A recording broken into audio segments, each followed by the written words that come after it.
शुक्राना अनंतम शुक्राना। कई जन्मों की प्यास बुझती है जब गुरुजी महाराज आते हैं। और इनका तो वैसे ही बहुत बड़ा सत्संग है, अनिल अंकल और आंटी का। इन्होंने पहले भी शुक्राने का सत्संग रखा था पर नहीं हो पाया था।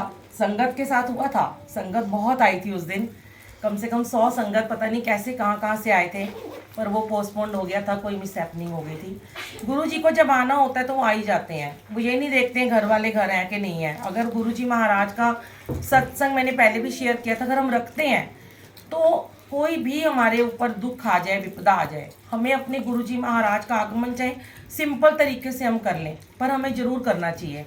और वही कहते हैं ना, जब आप गुरुजी को कहते हो हम गुरुजी वाले हैं, हम गुरुजी को मानते हैं, तो गुरुजी की बातें भी माननी चाहिए। तो अनिल अंकल और सुशील आंटी के ऊपर बहुत कृपा है कि अब वो गुरुजी की हर बात को सर माथे रखते हैं, चाहे कुछ भी हो जाए। तो इन्होंने यही कहा कि आप बुलबुल आंटी आप आके यहाँ पे सत्संग कर लो, हम नहीं होंगे पर हमारा बेटा होगा और आप अकेले होगे, पूरा घर संभाल लेना। मैं कौन होती हूँ संभालने वाली, गुरुजी ने सब कर दिया था। और बहुत अच्छा सत्संग हुआ था क्योंकि उनको उस दिन आना था, उन्होंने डिसाइड किया हुआ था कि हमने आना है। आज उन्होंने डिसाइड किया आप सबको आना है। कहते हैं उनके हुक्म के बिना आप आ ही नहीं सकते। उस दिन आपका लिखा ही नहीं था आना, बुलावा गया, सबको इनविटेशन गया, पर ये गुरु का दरबार ऐसा है संगत जी की ये दरवाजे तक भी अगर आप आ जाते हो ना, इस दरवाजे के अंदर नहीं आ सकते आप अपनी मर्जी से। कोई आपको कॉल आ जाएगी, कोई फ़ोन आ जाएगा, कोई घर में कोई दुख सुख हो जाएगा, आपको बुलावा आ जाएगा। कई बार लोग नीचे गाड़ी लगा रहे होते हैं, फ़ोन आ जाता है सेवादार के ऊपर ही नहीं आ पाए हैं, पर जब बुलाना होता है तो पता नहीं कहाँ कहाँ से बुलाते हैं। उनको पता होता है मैंने किसको कब बुला के ब्लेस करना है। लास्ट टाइम आंटी के घर से, सुनीता आंटी के घर से बहुत सारी ब्लेसिंग ली, गुरुजी ने ऊपर चाय बनवाई और कुशन मंगवाया और बहुत सारी जो भी चीज़ें उन्होंने चाहते थे जिस घर को ब्लेस करना उसको वो कर देते हैं। गुरुजी के पास आके सिर्फ और सिर्फ हमें भूल जाना चाहिए कि हम कहाँ बैठे हैं। हम ये सोचना चाहिए हम शिव के दरबार में आके बैठे हैं और यहाँ पे सिर्फ सरेंडर और कुछ नहीं है। हम किसी को भी मानते हो, हमारे मन में कोई भी रब हो, माता रानी हो, राम हो, कृष्ण हो, साईं बाबा हो, गुरु नानक देव जी हो, पर जब हम जोत, एक बार अनिल अंकल ने बड़ा अच्छा सत्संग शेयर किया था, आज भी करेंगे थोड़ा सा। बड़ा मैं ना किसी की अच्छी बात को बड़ी जल्दी ना पकड़ लेती हूँ और मैं उसको आगे फिर शेयर करती हूँ, मुझे अच्छा लगता है। क्योंकि कहते हैं अच्छी बातों को ग्रहण करके ना स्प्रेड करना चाहिए। ये नहीं कि उसको सिर्फ अपने अंदर ही घुमा घुमा के रख लो और बुरी बातों को स्प्रेड करो। बड़ी जल्दी लोग बुराइयों को स्प्रेड करते हैं, क्योंकि कहते हैं बुरी जो बातें होती हैं, बुराइयाँ होती हैं, वो एक धूप की तरह होती हैं। जो धूप होती है ना, घास में काई फैलती है हर जगह। अच्छाई फूल कभी कभी खिलते हैं, फूल कभी कहीं कहीं खिलते हैं, तो अच्छी बातें एक फूल के समान होती हैं, जहाँ पुष्प वो खिलाना चाहो उसे खिला दो आप। तो इन्होंने एक बात कही कि मैं मानता हूँ कि गुरु जी ना एक किरणों के रूप में आए हैं, और जितने भी भगवान आए हैं, जितने भी देवी देवता आए हैं, सब किरणें हैं परमात्मा की। कभी किसी रूप में आते हैं, कभी किसी रूप में आते हैं, ये सच है। कभी वो गुरु नानक देव जी के रूप में आते हैं, कभी राम जी के रूप में आते हैं, कभी कृष्ण के रूप में आते हैं, कभी किसी, सब एक ओंकार। हम गुरु जी का सत्संग स्टार्ट करते हैं एक ओंकार की पहली पौड़ी से, जो श्री गुरु ग्रंथ साहिब जी का पहला अक्षर है। बड़े मंदिर के दरवाजे खुलते हैं एक ओंकार की पहली पौड़ी से, ओम नमो शिवाय से बंद होते हैं, और ओम नमो शिवाय और एक ओंकार के बीच का संगम है हमारे जय गुरु जी, जिन्होंने खुद को कभी आगे नहीं रखा। उन्होंने गुरु नानक देव जी को हमेशा आगे रखा, उन्होंने हमेशा शिव को आगे रखा। आप बड़े मंदिर भी जाओगे तो आप दरवाज़ा कभी किसी ने सुबह खुलता हुआ देखा हो, मैंने देखा है बहुत बारी, तो एक ओंकार चलता है और दरवाजे खुलते हैं, जोत भी तभी जगती है। तो यहाँ गुरुजी ने ये सारी दुविधाएं ख़त्म कर दी।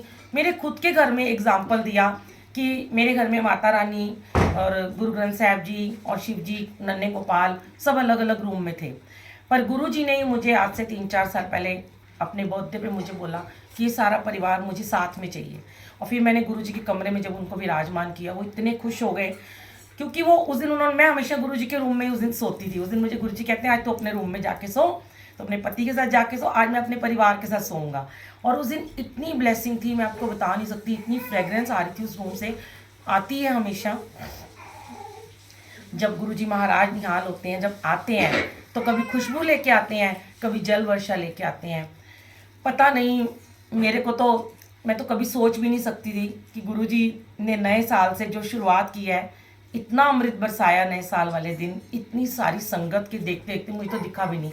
बड़ी भाभी को पहले दिखाई दिया, उनके पास से ही जल बरस रहा था।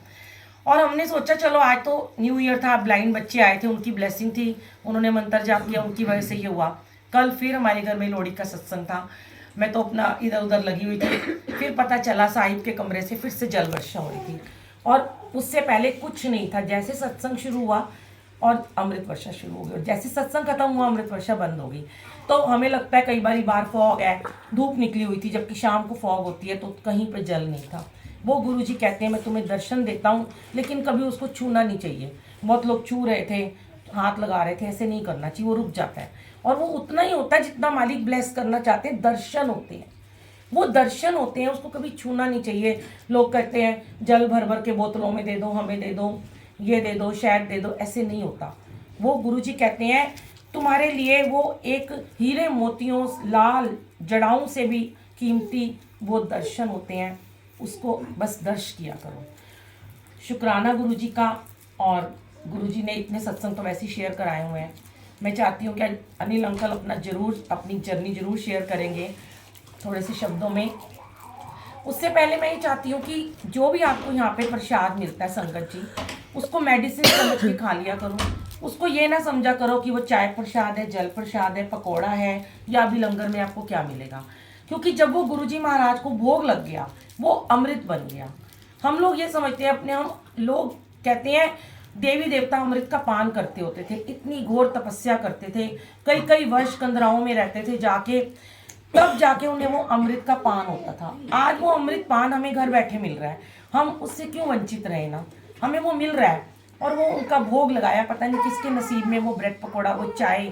क्योंकि ये जो चाय प्रसाद है ना, ये जो जल प्रसाद है, ये सब हमारे बुरे, हमारी जो अंदर नेगेटिविटी होती है, जो हमारी अंदर कमियां होती हैं, जो हमारे अंदर बीमारियां होती हैं ना, उसको ठीक करता है। वो हमें ऐसे लगता है कि नहीं, बहुत सारे बच्चे ऐसे हैं जो चाय नहीं पीते, मेरी बेटियां भी नहीं कभी पीती थी, बड़े मंदिर जाते हैं तो पी लेते हैं। ये रीटा आंटी का ही उदाहरण है, आज मैं इनका ही पहले सत्संग शेयर करती हूँ। ये गुरुजी के बर्थडे पे बड़े मंदिर गई थी, तो बहुत ज़्यादा दुनिया थी, 8 लाख लोग थे, संगत थी। मैंने अपना सत्संग डाला है, मुझे भी नहीं लग रहा था, मैं अपनी छोटी बेटी को ले गई थी, मेरा कुछ 5 हफ्ते का वो चल रहा था। तो मुझे लगा आज तो इसका तीसरा हफ्ता, आज तो ये जा ही नहीं पाएगी। आज की तो इतनी, वो कहती कैसे करके हम गर्मी में ऑटो में हम चले भी गए, पर वो कहती इतनी संगत है नहीं जा पाएगी। चप्पल वाली जगह पे हम लोग बिछुड़ गए थे। और गुरुजी ने, मैंने गुरुजी को कहा गुरुजी आप चाहते हो आपकी बेटी आए, उसके पूरे हो जाए 5, तो आप ये ब्लेसिंग देना चाहते हो तो उसे कैसे भी बुला लेना। फ़ोन बंद हो गया, नेटवर्क बंद हो गया, वो कहाँ थी मैं कहाँ थी, 1.25 घंटे इतनी दुनिया थी, हम ढूंढते रहे। अचानक से बिल्कुल टी पॉइंट पे मुझे उसका कॉल मिलता है, और मैं उससे कहती हूँ तू कहाँ है। तब तक मैं, एक बाइक वाला आता है और मुझे बाइक वाला सीधा अंदर ले जाता है बिना लाइन के। चप्पलें मैंने सड़क पे उतारी, ले जाए कोई लेके जाता है, अब तो दर्शन करके आऊँगी। मैंने कहा गुरुजी उसका नहीं लिखा होगा। फिर मैंने सोचा चल एक बार फिर फ़ोन कर लो, वो वहीं पे खड़ी थी। उस दूसरा बाइक वाला आया, हमें लेके गया, उसको बिठा के लाया, और हम सीधे मंदिर के अंदर थे। ये आंटी ने कहा मेरी संगत थी, मैं नहीं दर्शन कर पाई। कहते हैं जो कोई आपको मंदिर लेके जाता है, कोई आपको गुरु का, आज अनिल अंकल ने आपको यहाँ बुलाया, सुशील आंटी ने बुलाया, जितनी भी आपको ब्लेसिंग मिलेगी उसका 1% इनको ज़रूर मिलेगा, क्योंकि इन्होंने इतनी सारी संगत को जोड़ दिया।